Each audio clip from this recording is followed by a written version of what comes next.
ದೃಷ್ಟಿಯಿಂದ ಯಾವ ರೀತಿಯ ಕಾರ್ಯಕ್ರಮಗಳು ಹಾಕೊಳ್ಬೇಕು ಅಂತೇಳಿ ಯೋಚನೆಯನ್ನ ಮಾಡಿದಾಗ ನಮ್ಮ ಮನಸ್ಸಿಗೆ ಒಂದೇನೆ, ನಮ್ಮ ಬೊಮ್ಮಲಿಂದಲೇ ಯಾಕೆ ವಿಮೆಯನ್ನ ಮಾಡಬಾರ್ದು?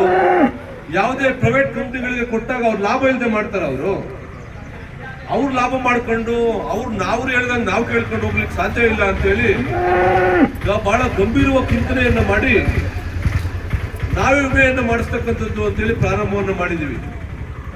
ವಿಮೆ ಅಂತಕ್ಕಂಥದ್ದು ಬಹಳ ಸಣ್ಣ ಅಮೌಂಟ್ ಅಲ್ಲ.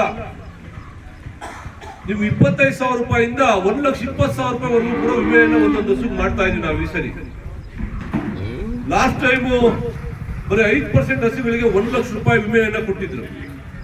ನಾನು ಈ ಸರಿ ಗಲಾಟೆಯನ್ನ ಮಾಡಿ ಹಸುಗಳು ಬೆಳೆ ಮಾಡ್ತಕ್ಕಂಥ ಹಸುಗಳನ್ನ ನಾವು ಈಗಾಗಲೇ ರೈತರು ಸಾಕಾಣಿಕೆ ಮಾಡ್ಲಿಕ್ಕೆ ಪ್ರಾರಂಭ ಮಾಡಿದ್ದಾರೆ. ಒಂದು ಹಸು 30-40 ಲೀಟರ್ ಹಾಲು ಕರೀತಕ್ಕಂಥ ಹಸುಗಳ ಸಂಖ್ಯೆ ಕೂಡ ಜಾಸ್ತಿ ಆಗಿದೆ. ಹಂಗಾಗಿ ವಿಮೆ ಮೊತ್ತವನ್ನ ಜಾಸ್ತಿ ಮಾಡಬೇಕು ಅಂತೇಳಿ ಗಲಾಟೆಯನ್ನ ಮಾಡಿಸಿ ಅಪ್ರೂವಲ್ ಅನ್ನ ಮಾಡಿಸಿದೀನಿ. ಇದನ್ನ ಸದುಪಯೋಗ ಪಡಿಸ್ಕೊಳ್ಬೇಕು. ನೀವೆಲ್ಲ ಬಂದಾಗ ಹೇಳ್ತಾ ಇದ್ದೀರಿ, ನನಗೆ ಒಂದ್ಸರಿ ವಿಮೆಯನ್ನ ಮಾಡ್ತೀರಿ ಸರ್, ನಾವು ಮಧ್ಯಭಾಗದ ಹಸು ಅಕಾಲಿಕ ಮರಣಕ್ಕೊಳಗಾಗದ ಮತ್ತೊಂದೇನೋ ಆದಾಗ ಅಥವಾ ದುಡ್ಡನ್ನ ಒಟ್ಟುಗೂಡಿಸಿದಾಗ ನಾವು ಹೊಸ ಹೊಸ ಹಸುಗಳನ್ನ ತಗೊಳ್ತೀವಿ. ಬೇರೆ ಜಿಲ್ಲೆಯಿಂದ ಬೇರೆ ಬೇರೆ ಕಡೆಯಿಂದ ತಂದಾಗ ಅವರು ವಿಮೆಯನ್ನ ಮಾಡಿಸಿರೋದಿಲ್ಲ ಹಸುಗಳಿಗೆ. ಅವಾಗ ನಾವೇನ್ ಮಾಡ್ಬೇಕು? ಹಂಗಾಗಿ ನೀವು ವರ್ಷಕ್ಕೆ 2 ಬಾರಿ ರಾಸು ವಿಮೆಯನ್ನ ಮಾಡ್ಕೊಡ್ಬೇಕು ಅಂತಕ್ಕಂಥ ಮನವಿಯನ್ನ ಕೂಡ ಕೊಟ್ಟಿದ್ರಿ ನೀವು.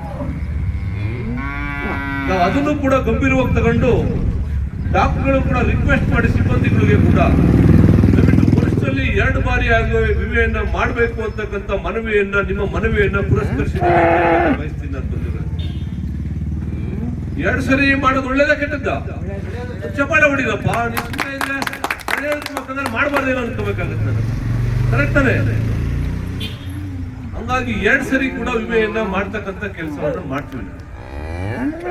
ನೀವೇನ್ ಮಾಡ್ತೀವಿ? ವಿಮೆ ಮಾಡಕ್ ಬಂದಾಗ ಎಲ್ಲ ಹೊರಟೋಯ್ತೀರಿ. ಅದು ಯಾರ್ದು ನಮ್ ರಿಲೇಷನ್ ಮದುವೆ ಇತ್ತು, ಶಕ್ತಿ ಜಯದ ದೀಪ್ತಿ, ಪಬ್ಲಿಕ್ ಪವರ್.